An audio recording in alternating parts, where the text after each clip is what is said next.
1,000 years ago, some people left Earth and made a group called the League of Free Worlds. Some went to sunny planets, but others ended up on a planet with swamps. They built a city there where everything was controlled tightly. Christy didn't like it and ended up in jail. On planet E59, they don't execute people. So Christy and 9 others were sent to live in the swamps forever. They might find nice islands, but nobody has managed it before because the swamps are full of dangerous creatures. As they were getting ready for their journey, the captain tricked one of the prisoners to test the security. Luckily, they avoided getting hurt. Then they were given supplies and told to leave within an hour, or they'd be killed. One woman panicked, saying she was innocent, but Christy calmed her down. They introduced themselves, but a tough guy named UST, also known as the Polar Wolf, interrupted. He's been exiled before and knows the swamps well. Suddenly, a scary creature called the Pagan appeared, sensing vibrations. Christy decided to only listen to Irwin, and UST reminded everyone he was in charge.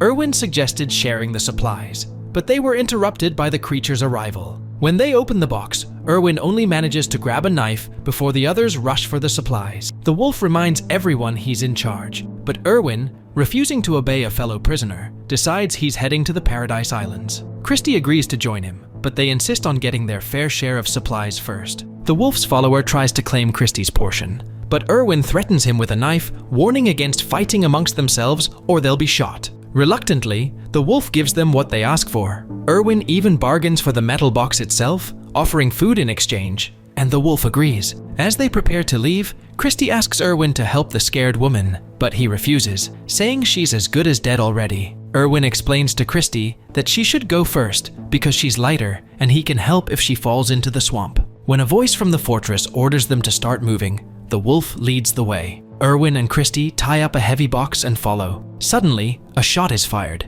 and Irwin realizes he was the target. He forces Christy to crawl to safety, reassuring her about harmless creatures they encounter. As they progress, Christy observes Irwin's skills and wonders about his past. She doubts the existence of the Paradise Islands, but Irwin argues that if they weren't real, they wouldn't have tried to kill him. Despite being new to the swamp, Irwin is confident he can find the way. While the captain faces criticism from the president for failing to kill the advisor, Sergeant Matthias, who was actually a disguised prisoner, Christy and Irwin stumble upon a clean stream.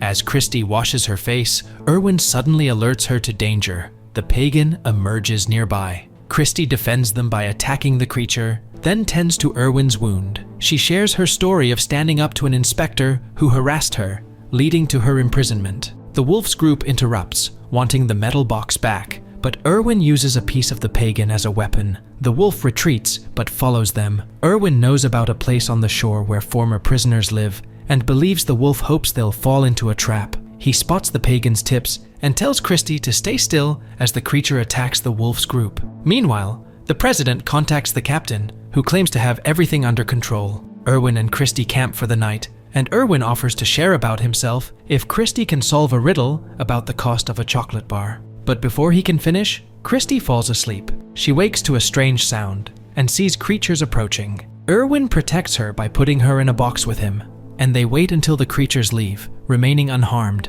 As the silence settles, Christy asks about the riddle's answer, feeling relieved once she knows it. They discard the box and move on, reaching a watery part of the swamp. Meanwhile, the rest of the wolf's group trails behind. Lila, realizing they might lose Irwin and Christy, chases after them, with the wolf following. In a rush, the wolf falls into a swamp pit, and Lila accidentally reveals that Irwin used to be a presidential advisor. Despite this, a prisoner named Yan helps the wolf out. In the evening, Irwin sets up camp and forces Christy to eat raw tadpoles. He confesses that he was a presidential advisor, but felt guilty about what he knew. He planted a virus in the control system that only he can deactivate. Irwin believes that after the system collapses, people can rebuild freely. Christy worries they'll come looking for him, but Irwin is confident they'll be safe on the islands by then. Back in the city, the system starts to fail, and Layla and others encounter wild people. Hearing their cries, Christy curses the punishment method. While Irwin thought it was humane, Christy breaks down, urging Irwin to burn himself so his code stays secret.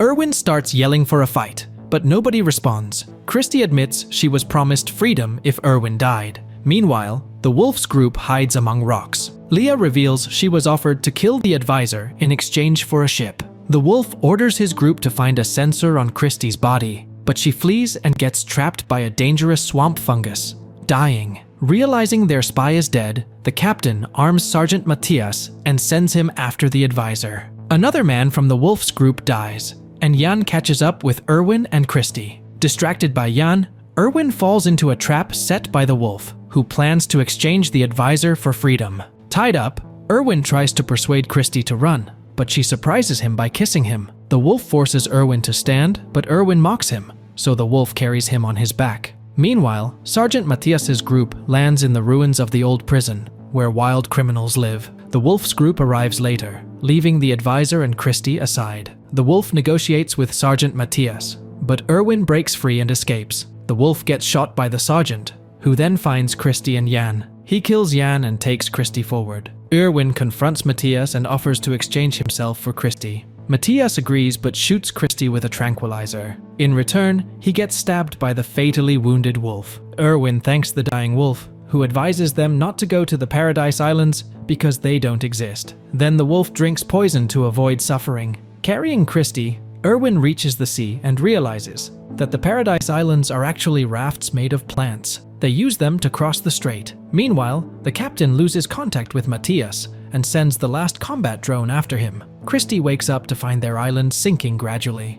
Irwin jumps into the water to save them just as the drone approaches. It falls into the water, showing that Irwin's virus worked and the city's control system is destroyed. Their joy is short-lived when they see a cliff ahead. They wrap themselves in their plant-made island and miraculously survive a gigantic waterfall. They finally reach the shore, where Irwin had secretly built a bunker in case the president needed to escape. However, Irwin doesn't know the whole code, and the president had entered the last digit. With only 2 attempts left, guessing seems impossible. Then Christie recalls the riddle about the chocolate bar that Irwin had asked the president, and she suggests using the number he answered with. The bunker opens, revealing a hidden spaceship, but it's only meant for one person. Irwin insists Christie should fly alone, but she refuses because she loves him. In the last scenes, the voices of Christie and Irwin are heard, indicating they somehow managed to fit into the spaceship together. Thanks to their rescue, the League of Free Worlds learns the truth about the planet and destroys the remnants of the total control system. However, 10 years later, a new, even crueler system is established on planet E59. The movie is simple and sometimes flawed, but it's honest and surprisingly relevant. It shows that true freedom can't be brought from the outside. It's achieved through one's own efforts and taking responsibility for oneself. Here you will get mind-blowing movie recaps every time. Show your support to the channel. Thanks.